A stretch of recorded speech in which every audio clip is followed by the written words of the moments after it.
manufacturers possess a name and performance motif as evocative as Alfa Romeo's four-leaf clover. It's affixed to only the firm's most potent models, but in recent years they have nearly all been a disappointment. Step forward the Alfa Romeo Giulia Quadrifoglio, which, based on the impressive Giulia executive saloon, promises far more. It's built on the same lightweight underpinnings as the Giulia, but is fitted with the staggeringly powerful 503 bhp turbocharged 2.9-liter V6 petrol engine, making it good for 0 to 62 miles per hour in just 3.9 seconds and a downright crazy top speed of 191 miles per hour to put all that power to good use. It gets bespoke suspension and quicker steering, while larger standard brakes make sure it stops as well as it goes.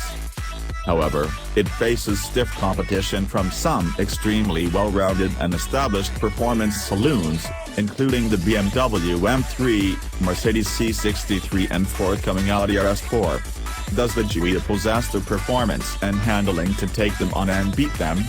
Read on to find out. An expensive performance saloon lives and dies by the way it drives, and in this regard the Quadrifoglio is right up there with the best.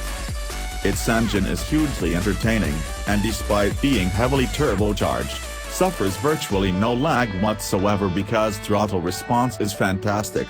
In fact, floor the throttle from standstill and it'll outsprint both an M3 and C63 to 62 miles per hour and carry on to a higher top speed than either. 2.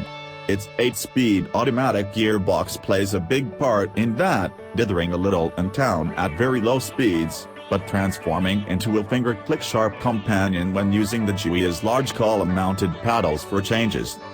The engine and gearbox are at their best when you've selected the sportiest race driving mode. Dynamic, natural and advanced efficiency modes sit below it, and are increasingly more relaxed in both throttle response and gear change. Race is also where the Quadrifoglio sounds best, barking loudly as the revs rise and cracking violently on changes. The brakes are a little more disappointing, although not in terms of actual ability. Our car was fitted with optional ceramic brakes and braking is monumental when you want it to be. Instead, because the Quadrifoglio's brakes work via electronics rather than hydraulics, the pedal feel and be a little vague at times. There's nothing wrong with the way the Quadrifoglio handles, though. Thanks to a bespoke suspension tune, which can be made even stiffer with the press of a button, there's next to no body roll while cornering at speed. The Giulia also has a clever differential on its rear axle which helps better distributed power as either wheel begins to slip. Of course, if you want to break traction at the rear and steer using the throttle, that's possible too. Not that you'll need to, because the way the Quadrifoglio turns into a corner is seriously entertaining. Its steering is quick, but never feels nervous, and its front wheels grip hard. In fact, the only real downside to the way the Giulia drives is noticeable road noise at a cruise on the motorway, but its rivals suffer this to some extent too. The Quadrifoglio's standard driver's seat is set low, and allows you to adopt a hunkered-down position in front of well-positioned pedals, and a broadly adjustable steering wheel with a pleasingly slim rim. For a large optional premium, Alfa will fit it with carbon fiber sports seats. They're brilliantly supportive and worth the extra if you can find it. There's quite a marked difference in material richness between entry-level Giulias and higher-end examples such as the Quadrifoglio.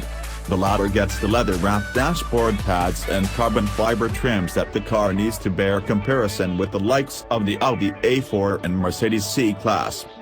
Whatever the trim level, the Giulia features some quite cheap-feeling switchgear on its dashboard particularly, that doesn't really belong in any car sold at a premium price.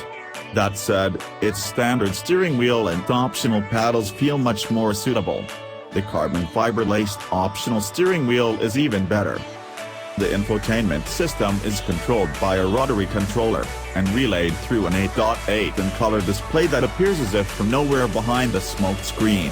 Only average graphical quality, a slightly dim display and some muddled and confusing menu functionality let it down, however. Inside, the Quadrifoglio is just like any other Giulia in terms of space and practicality.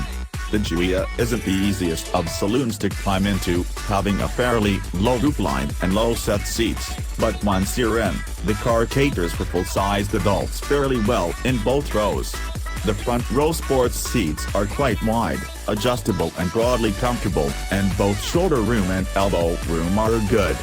There's an assortment of cubby holes to store your odds and ends, too, including a sizable space underneath the center armrest and glove box. In the back, there's a competitive amount of legroom for the class, as much as the BMW M3 and Mercedes C63 offer, and there's room for feet under the standard front seats. Headroom is decent but not outstanding.